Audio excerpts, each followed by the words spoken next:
ఉన్న మన సూపర్ స్టార్లను తమకు తాము భావించుకునే ఈ సినిమా స్టార్లు సమాజాన్ని అర్థం చేసుకోకపోవడం, వాళ్ళు కంప్లీట్గా మానవతా కోణంలో ఫెయిల్ కావడం.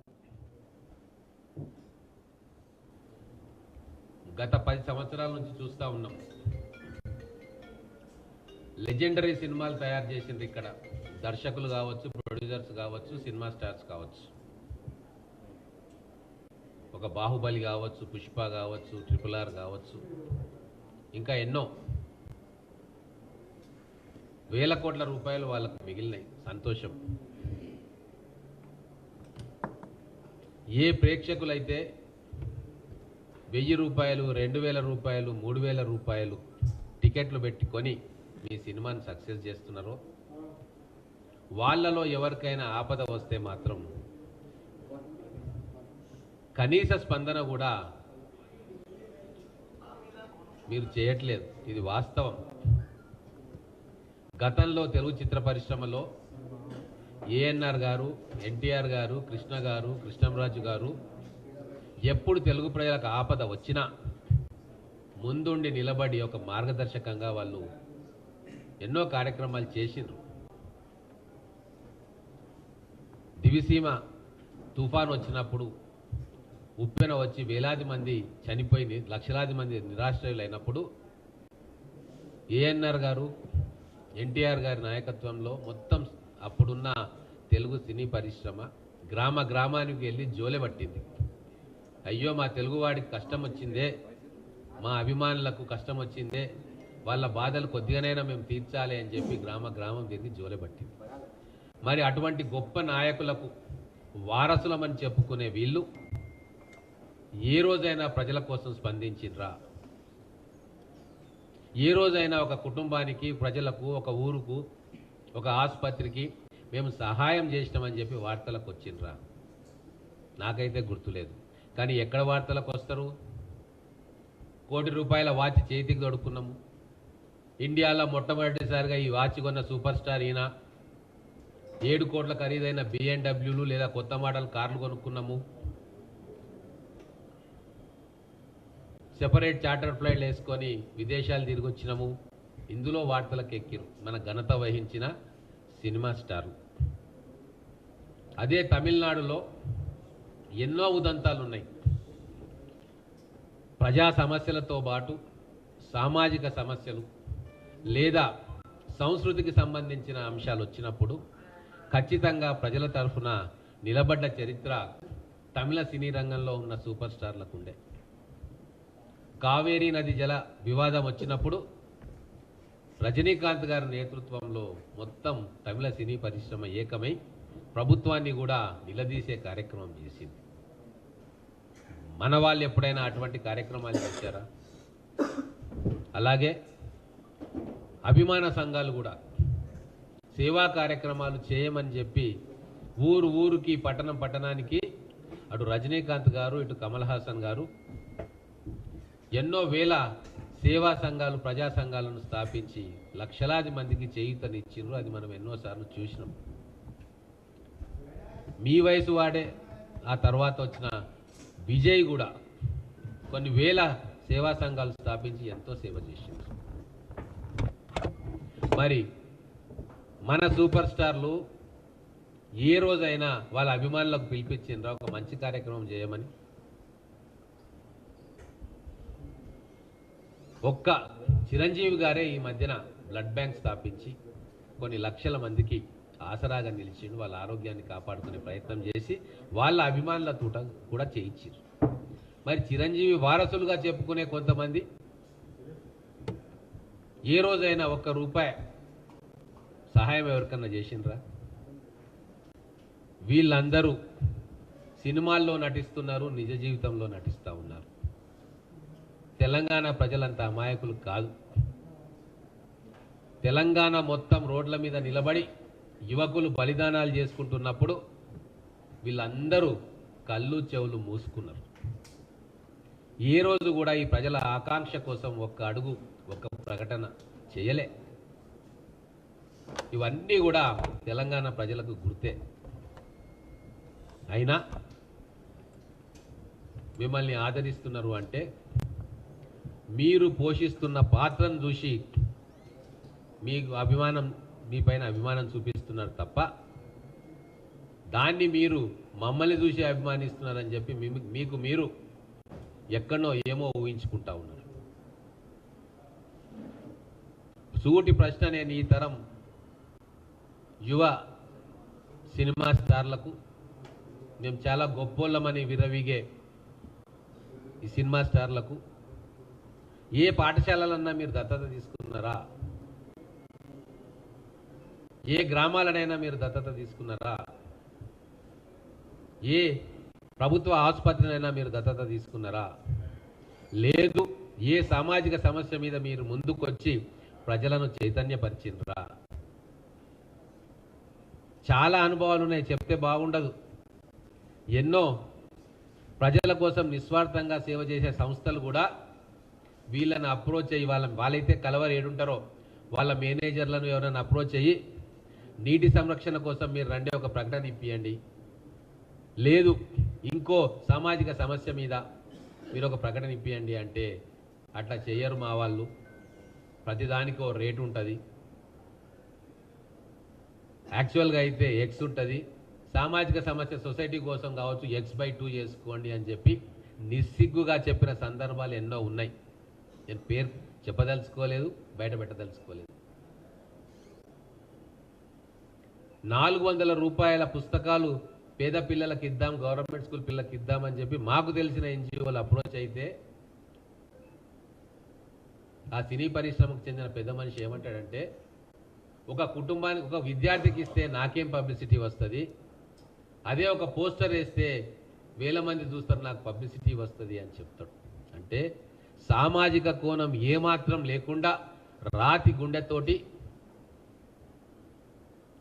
ప్రేక్షకులన్నా, అభిమానులన్నా, తెలంగాణ ప్రజలన్నా, తెలుగు ప్రజలన్నా కరెన్సీ నోట్లను వాళ్లకు ప్రింటింగ్ చేసే యంత్రాలుగా చూసిను తప్ప మానవత్వం ఉన్న మనుషులు, వాళ్ళు గొప్ప మనుషులు. 30,000 జీతం వస్తున్నా కూడా 3,000 రూపాయల టికెట్ తీసుకొని వచ్చి నీ స్టార్డమ్ నిలబెడుతున్నారు, మన తెలుగు సినిమాను బ్రతికించుకుంటున్నారు అన్న ధ్యాస కానీ ఆలోచన కానీ ఒక్క క్షణం కూడా వీళ్లకు రాలే. వీళ్ళకంటే సోను సూద్ గారు ఎన్నో రెట్లు నయం. ఎక్కడో ఆదిలాబాద్ జిల్లాలో ఒక అమ్మకు కష్టం వస్తే ఆ కష్టాన్ని తీర్చనీకే సోను సూద్ గారికి మహారాష్ట్రలో, బాంబేలో ఉండే నాయకునికి ఫోన్ పోతుంది తప్ప మా అల్లు అర్జున్ వస్తాడో, మా రామ్ చరణ్ వస్తాడో, ఇంకో చరణ్ వస్తాడో, ఇంకో బాబు వస్తాడో, పెద్ద బాబు వస్తాడో, చిన్న బాబు వస్తాడో అని చెప్పి ఎవరికి కూడా నమ్మకాలు లేవు. ఎవరు కూడా ఫోన్ చేయరు, చేసినా వీళ్ళు రిసీవ్ చేసుకోరు. కాబట్టి మీరు మారాల్సిన అవసరం ఉంది.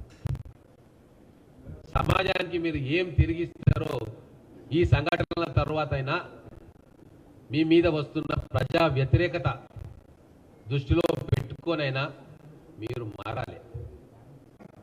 మీకంటే ఆడపిల్లలుగా సమంత గారు ఎన్నో సేవా కార్యక్రమాలు చేస్తూ ఉన్నారు. ఆడపిల్ల అయినా మంచు లక్ష్మి గారు ఎన్నో స్కూళ్ళను అడాప్ట్ చేసుకొని కొన్ని వేల మంది పిల్లలకు చదువు చెప్తా ఉంది.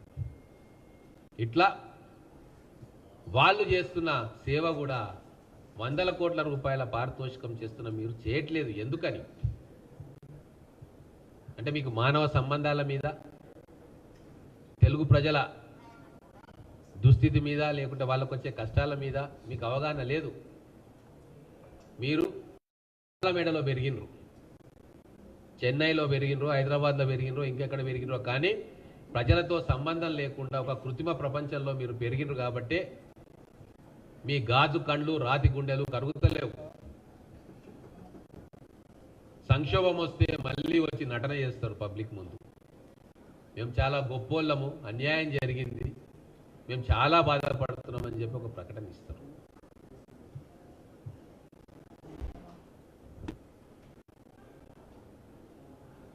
అర్ధరాత్రి పబ్బులలో పోయి పార్టీలు చేసుకోవడం చాలా మంది తెలుసు. గోవాలకు పోయి పార్టీలు చేసుకోవడం చాలామందికి తెలుసు. కానీ ఎవరైనా నిజంగా అభిమానికి ఆపద వచ్చింది అంటే ఎవరు రారు.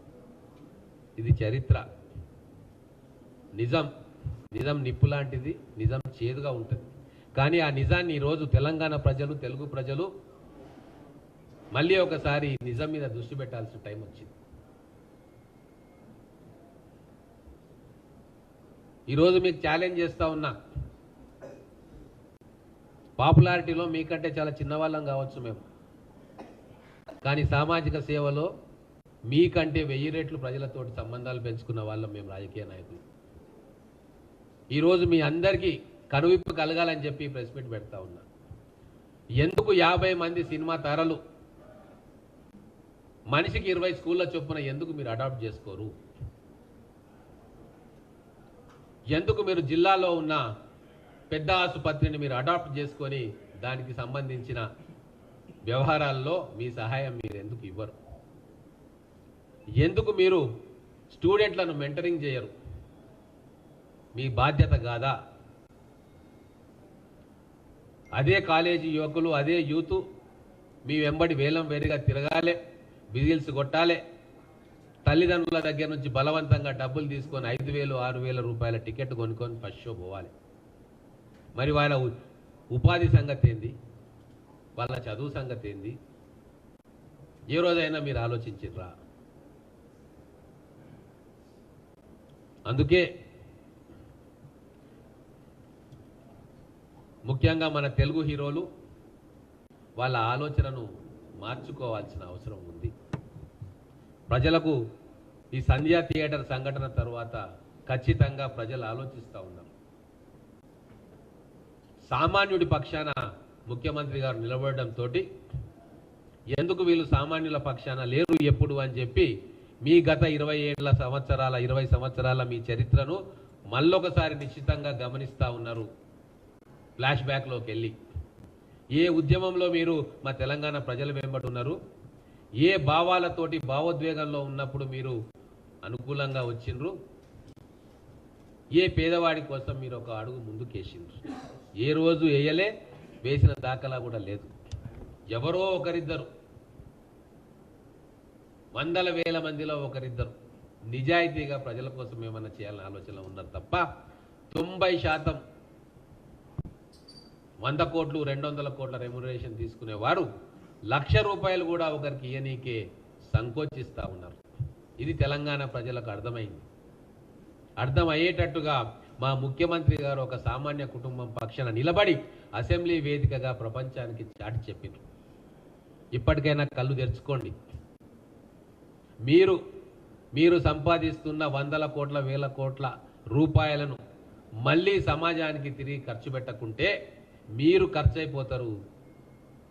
ఆలోచించండి. ప్రజలను మనుషులుగా చూడండి, వినియోగ వస్తువుల్లాగా కాదు. వాళ్ళ గుండె లోతుల్లోకి వెళ్ళే ప్రయత్నం చేయండి. ఇది మేము మీకు ఇచ్చే సూచన.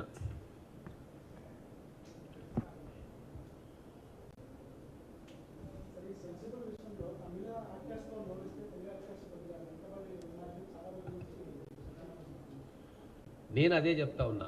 ఇప్పుడు వాళ్ళకున్న సామాజిక కోణం కానీ ప్రజలతో అనుబంధం కానీ వీళ్ళకి ఎందుకు లేదు అనేదే మా బాధ. ఏం తక్కువ చేసిండ్రు తెలంగాణ సినీ ప్రేక్షకులు కానీ అభిమానులు కానీ? భారతదేశంలో రికార్డు హిట్లు ఇచ్చినాం కదా. ఇంట్లలో పెళ్లికి దాచుకునే డబ్బులు తీసుకొని, వైద్యానికి దాచుకునే డబ్బులు తీసుకొని, వీళ్ళ టికెట్లు కొని సినిమాకు పోయి వాళ్ళని హిట్లు చేసి వాళ్ళని రాజులను చేస్తే వాళ్ళు మా గుండెల్లో గుణపాలు దింపిరు తప్ప ఒక్కరోజు అన్నం మెతుకు కూడా మా నోట్లోకి దింపలే.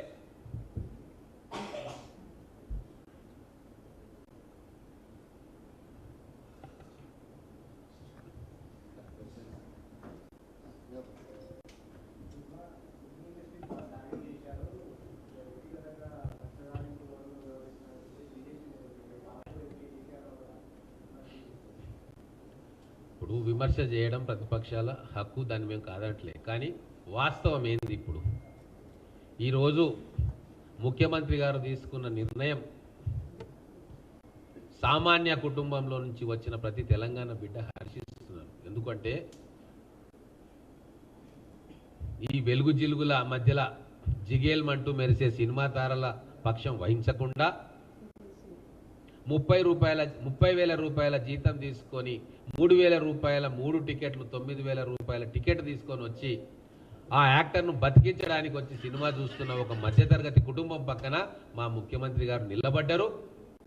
ఎన్ని ఒత్తిళ్లు వచ్చినా అదరక బెదరక మా ఆలోచన ఏంది అనేది శాసనసభ వేదికగా చాలా స్పష్టంగా చెప్పింది. అయినా సరే రాజకీయాలు చేయాలి అని చెప్పి ఎవరైనా నాయకులు ప్రయత్నిస్తే, ఏవైనా పార్టీలు ప్రయత్నిస్తే అది వాళ్ళ విజ్ఞతకి వదిలేస్తాం.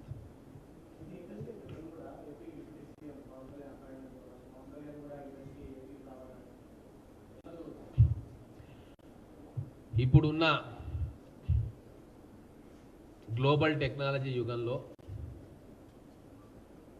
ఈ రాష్ట్రంలోనే సినిమాలు తీయాలి, ఆ రాష్ట్రంలో సినిమాలు తీయాలని పోయింది. అది ఇంట్లో కూర్చొని సెల్ ఫోన్లో కూడా సినిమాలు తీస్తూ ఉన్నారు. అటువంటి టెక్నాలజీ వచ్చింది కాబట్టి ఎవరు ఎక్కడికి పోయినా అల్టిమేట్గా ప్రేక్షకులు చూస్తేనే, థియేటర్లకు వెళ్ళి చూస్తేనే వాళ్ళకి డబ్బులు వస్తాయి. ఇప్పుడు తెలంగాణలో నైజాం ఏరియా బిగ్గెస్ట్ ఏరియా వాళ్ళకి రెవెన్యూ పరంగా. మరి నైజాం ఏరియా మొత్తం ఈ స్టార్ల సినిమాలు బాయ్కాట్ చేస్తే వాళ్ళు అడుక్కొని తింటారు.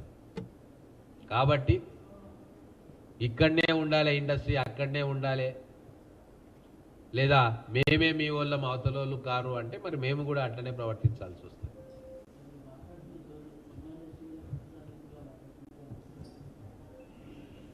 దీంట్లో కక్ష కనబడుతుందా మీకు? మాకు బాధ కనబడతా ఉంది, ఆవేదన కనబడతా ఉంది. ఎన్ని ఉద్యమాలు చేసి రాష్ట్రం తెచ్చుకున్న మేము ఒక మహిళ చనిపోతే కూడా ఎవరు కూడా పరామర్శకు పోకుండా ఏదో మేమంతా ఒకటే, మా 4-5 కుటుంబాలు మొత్తం ఒకటే, తెలంగాణ సమాజం ఒకటే అన్నట్టుగా అంత బహిర్గతంగా షో చేస్తూ ఉంటే మా ప్రజలు వీళ్ళకు అవసరం లేదు, మా సమాజం వీళ్ళకు అవసరం లేదు, మా భావోద్వేగాలతో వీళ్ళకు పని లేదు, వాళ్ళు గాజు అద్దాల మేడలో ఉండి 4-5 కుటుంబాలు మొత్తం సమాజాన్ని శాసించాలి అని చెప్పి ఒక మెసేజ్ ఇస్తూ ఉంటే ఉద్యమకారులుగా, ఈ గడ్డ మీద పుట్టిన వ్యక్తులుగా ఎట్టి పరిస్థితుల్లో మేము సహించాం. తెలంగాణ ఉద్యమం అప్పుడు కూడా మేము చూసినాం వీళ్ళ ప్రవర్తన ఏంది అనేది. మళ్ళీ ఇప్పుడు చూస్తూ ఉన్నాం. ఏ రోజు కూడా కనీసం మాట మాత్రమైనా మా పక్షాన నిలబడరు కూడా. అయినా సరే ఆదరించి వాళ్ళను సూపర్ స్టార్లుగా చేస్తూ ఉన్నాం. కాబట్టి ఎన్ని తప్పులు చేసినా తెలంగాణ ప్రజలు క్షమిస్తారు అని అనుకోవడం భ్రమ. మేము తెలివికొచ్చినాం, మాకు ఆత్మాభిమానం ఉంది, మేము ఆత్మగౌరవంతో నిలబడాలని కోరుకుంటా ఉన్నాం. కాబట్టి ఈ పెరుగుతున్న అసహనాన్ని దృష్టిలో పెట్టుకొని తెలంగాణలో ఎవరు పైకి రాకుండా, ఏ టెక్నీషియన్స్ పైకి రాకుండా ఒక కోటరీలాగా మొత్తం వ్యవస్థను తమ అదుపాజ్ఞంలో 4-5 కుటుంబాలు పెట్టుకుంటే ఎంతకాలం భరిస్తుండాలి, ఎంతకాలం భరించాలి? వాళ్ళు అనుకున్నదే డైరెక్టరు, వాళ్ళు అనుకున్న వాళ్ళే మ్యూజిషియన్స్, వాళ్ళు అనుకున్న వాళ్ళే పాటలు పాడాలి, వాళ్ళ ఆఖరికి వాళ్ళు అనుకున్న వాళ్ళే, వాళ్ళకు నచ్చిన వాళ్ళే జూనియర్ ఆర్టిస్టులు. మరి లెక్కలు తీయమనండి.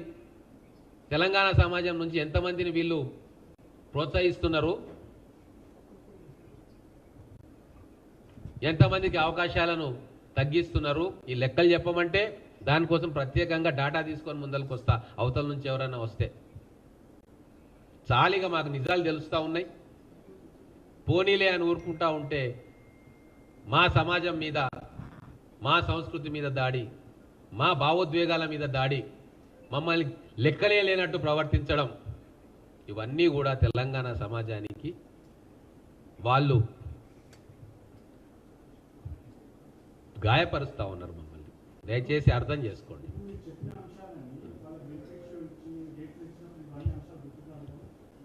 అదే మా గొప్పతనం. ఇంత చేస్తున్నా కూడా మేము కళామ తల్లి బిడ్డలే వీళ్ళు, ఆ సినిమాలను మనం కూడా ప్రోత్సహిద్దామని ఒక గొప్ప మనసుతోటి ఎవరు ఇవన్నీ బెనిఫిట్స్ కూడా మేము ఇస్తూ ఉంటే చులకనైపోయినాం కదా మేము. అడగకుండానే వరాలు ఇస్తే చులకనైపోతా ఉన్నాం. అదే గతంలో జగన్మోహన్ రెడ్డి గారు వీళ్ళ పట్ల ఎట్లా ప్రవర్తించారో ప్రపంచానికి తెలుసు, ఎట్లా ఇబ్బంది పెట్టినో తెలుసు. కానీ మేము గుండెలో పెట్టుకున్నమే, మా ఇండ్లను ఖాళీ చేసి వాళ్ళకి స్థలాలు ఇచ్చినమే. వాళ్ళు పుట్టింది, పెరిగింది, చదివింది మా మధ్యలోనే. కానీ మా సంస్కృతిని ప్రతిబింబించకుండా, మా ఆలోచనలకు వాళ్ళు వత్తాసు పలకకుండా వాళ్ళు ఒక ప్రపంచంలో బతుకుతా ఉన్నారు, అయినా భరించినాం. కానీ ఒక సామాన్య మహిళ పట్ల వాళ్ళ ప్రవర్తన చూసి ఈరోజు బయటికి చెప్పాల్సి వస్తుంది. ఎప్పుడో ఒకప్పుడు నిజాలు బయటికి రావాల్సిందే, ఎవరో ఒకరు పిల్లికి గంట కట్టాల్సిందే. ఆ పిల్లికి గంట కట్టేది మా గౌరవ ముఖ్యమంత్రి గారు శాసనసభ వేదిక ద్వారా ఖచ్చితమైన మెసేజ్ మా తెలంగాణ సమాజానికి ఇచ్చిందని చెప్పి నేను భావిస్తా ఉన్నా.